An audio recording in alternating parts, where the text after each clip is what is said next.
Hello प्यारे बच्चों, कैसे हो आप लोग। उम्मीद है सभी लोग अच्छे ही होंगे। तो चलिए शुरुआत करते हैं। आज का जो हमारा टॉपिक है उस टॉपिक का नाम बहुत मजेदार है और आप लोग में से बहुत सारे बच्चे ये जानते भी होंगे। टॉपिक है आज का हमारा कीबोर्ड। जाहिर सी बात है बहुत लोगों ने नाम सुना होगा, लेकिन एक बार हम इसको आपको बता देते हैं, समझा देते हैं, दिखा देते हैं, काम करवा देते हैं, ताकि आपका कॉन्सेप्ट और भी ज्यादा क्लियर हो जाए, बिल्कुल बेसिक लेवल से। जिन्होंने कभी देखा भी नहीं होगा वो भी एक ही बार में समझ जाएंगे। सबसे पहले बात करते हैं कीबोर्ड है क्या। तो यहाँ पे इसका डेफिनेशन लिखा हुआ है। इन शॉर्ट हम आपको पहले इसका डेफिनेशन समझा देते हैं, फिर आपको हिंदी में ट्रांसलेट करके बता देंगे और देहाती भाषा में भी बता देंगे।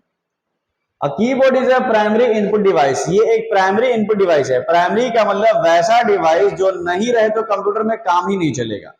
बाकी और कोई डिवाइस रहे या ना रहे, इसका रहना सबसे ज्यादा जरूरी है, क्योंकि ये सबसे एक नंबर पे काम करता है। ये प्राइमरी इनपुट डिवाइस है which used to encode data by key depression which enters information into the system. जिसको कीबोर्ड पे जब बटन को दबाते हैं तो सिस्टम में डेटा को इनपुट कर देता है, यानी टाइपिंग करने का काम करता है। The keyword convert alphabets, alphabet को एंड नंबर्स को एंड अदर स्पेशल सिंबल्स को into electrical signals that is provided along with the computer. मतलब आप इसके जरिए अल्फाबेट भी लिख सकते हैं, नंबर भी लिख सकते हैं, स्पेशल सिंबल्स भी लिख सकते हैं। And is easy to use, और ये इस्तेमाल करने में बहुत ही आसान होता है। When the data is being typed, जब आप डेटा को टाइप करते हैं, the display monitor displays the typed data। Monitor पे आप अपने टाइप किए हुए डेटा को देख भी सकते हैं, नहीं रहेगा तो मालूम ही नहीं चलेगा कि आपने क्या टाइप किया। कर्सर इज वर्टिकल लाइन, जब आप टाइप करते हैं तो उस समय एक वर्टिकल लाइन ब्लिंक करते रहता है, मतलब भुक भुक करते रहते हैं। वो जहां रहेगा वहीं पे आपका डेटा टाइप हो सकता है। जैसे पेन से लिखते समय जहां पे आपका पेन का नीब रहेगा वहीं पे आप लिख सकते हैं, वैसे ही जहां कर्सर रहेगा वहां पे आप लिख सकते हैं। हम कर्सर भी आपको दिखाते हैं थोड़ी देर में, राइट ना। इन शॉर्ट समझ लीजिए कि कीबोर्ड के माध्यम से आप कोई भी इंफॉर्मेशन को टाइप करके कंप्यूटर में डाल सकते हैं। तब आपके पास सवाल आएगा, सर कीबोर्ड होता कैसा है। तो कीबोर्ड वाले जो होते हैं वो कुछ ऐसा होता है, दिखाई दे रहे हैं, राइट। अगर ये आपको नहीं समझ में आता है तो हम आपको कीबोर्ड फाइनली दिखा भी रहे हैं। ये हमारे पास एक कीबोर्ड है, दिखाई दे रहा है उम्मीद है सभी लोगों को। इसी को बोलते हैं कीबोर्ड। इसी पे ये बहुत तरह के नंबर्स और डेटा होते हैं। ये कीबोर्ड का वायर होता है, इसको चार्ज वगैरह करने की जरूरत नहीं है। अपने डेस्कटॉप से या लैपटॉप से जहां यूएसबी पोर्ट दिखेगा उसमें आप इसको इंसर्ट करो। यहां कीबोर्ड में 3 लाइट्स है, इनमें से कोई भी एक लाइट जलेगा। कैसे जलेगा वो आगे हम बताएंगे। ग्रीन कलर का समझ लेना, कीबोर्ड में लाइन आ गया। अब जो भी आप यहां से टाइपिंग करने का प्रोसेस करोगे आपका सारा इंफॉर्मेशन टाइप होना स्टार्ट हो जाएगा। सो उसी चीज का फिगर आपको यहाँ पे दिखाया गया है। एक सवाल अक्सर आता है कि सर कीबोर्ड में बटन्स की संख्या कितनी होती है, तो वो भी हमने आपको मेंशन करके रखा हुआ है।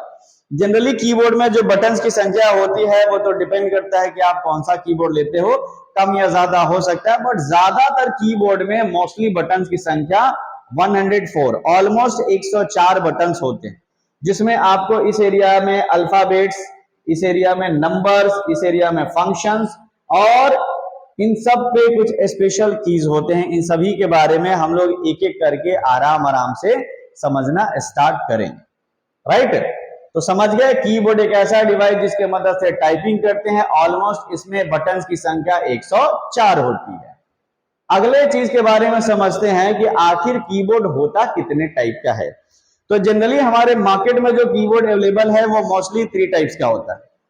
टाइप नंबर 1 आपका होता है स्टैंडर्ड कीबोर्ड, जो कि आपका ये वाला है और हमने भी आपको यही दिखाया है, यही वाला स्टैंडर्ड कीबोर्ड। स्टैंडर्ड कीबोर्ड में ये नॉर्मल होता है, इसमें सिर्फ काम के लायक ही बटन्स होते हैं, कुछ भी एक्स्ट्रा बटन होता नहीं है। इसको कनेक्ट करने के लिए आपको यूएसबी वायर मिलता है, जहां लगाओ आपका प्लग इन हो जाएगा और फिर प्ले भी होना स्टार्ट हो जाएगा। मोस्टली ऑफिस में, इंस्टीट्यूट में, बैंकिंग सेक्टर में हर जगह आपको यही वाला कीबोर्ड देखने को मिलेगा।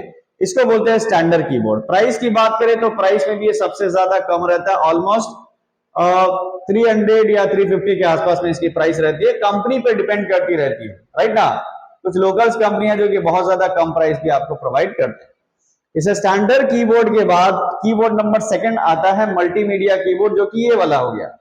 यहाँ पे आप फिगर से देख रहे हैं कि ये नॉर्मल बटन्स के अलावा इसमें कुछ एक्स्ट्रा बटन्स भी ऊपर में दिखाई दे रहे हैं, जिसके जरिए आप मूवी चला सकते हैं, पॉज कर सकते हैं, आगे फॉरवर्ड कर सकते हैं, पीछे भी बैक कर सकते हैं, और भी बहुत तरह के स्पेशल टास्क कर सकते हैं। यानी एक्स्ट्रा फंक्शंस के लिए जो एक्स्ट्रा बटन्स होते हैं, इनमें कीबोर्ड की संख्या, बटन्स की संख्या बढ़ भी जाती है। इसको स्टैंडर्ड कीबोर्ड बोलते हैं। हालांकि जिनका मल्टीमीडिया से रिलेटेड वर्क है, लाइक जिनको वीडियोग्राफी करना है या फिर जिनका गेमिंग से रिलेटेड वर्क है, वो लोग स्टैंडर्ड कीबोर्ड नहीं बल्कि मल्टीमीडिया कीबोर्ड इस्तेमाल करते हैं। ठीक है, आप लोग यही वाला इस्तेमाल करो, सबसे बेस्ट एंड चीप। अच्छा उल्टा बोल दिए, चलिए चीप एंड बेस्ट होता है, नो प्रॉब्लम। इसको भी खरीद सकते हो, थोड़ा सा कॉस्ट आपका इंक्रीज हो जाएगा 400 to 500 के आसपास में। और सबसे लास्ट में एक कीबोर्ड आ जाता है वायरलेस, जो कि नंबर 3 है। वायरलेस में होता कुछ नहीं है, ये कीबोर्ड होता है, और जैसा कि मेरे हाथ में ये वायर वाला कीबोर्ड दिखाई दे रहा है आपको, ये जो कीबोर्ड है ये वायर वाला है। वायर वाला आपका स्टैंडर्ड भी आ जाता है, मल्टीमीडिया भी आ जाता है, लेकिन वायरलेस में वायर ही नहीं होता। तब आप सोचिएगा सर चलता कैसे? चलने के लिए कुछ नहीं, कीबोर्ड के बैक साइड में यहाँ पे एक बैटरी लगाने की जगह दी गई रहती है, और एक छोटा सा इसमें ब्लूटूथ डिवाइस रहता है। ये डिवाइस आप जिस सिस्टम में इंसर्ट करोगे, उसी सिस्टम में ये कीबोर्ड आपका काम करेगा।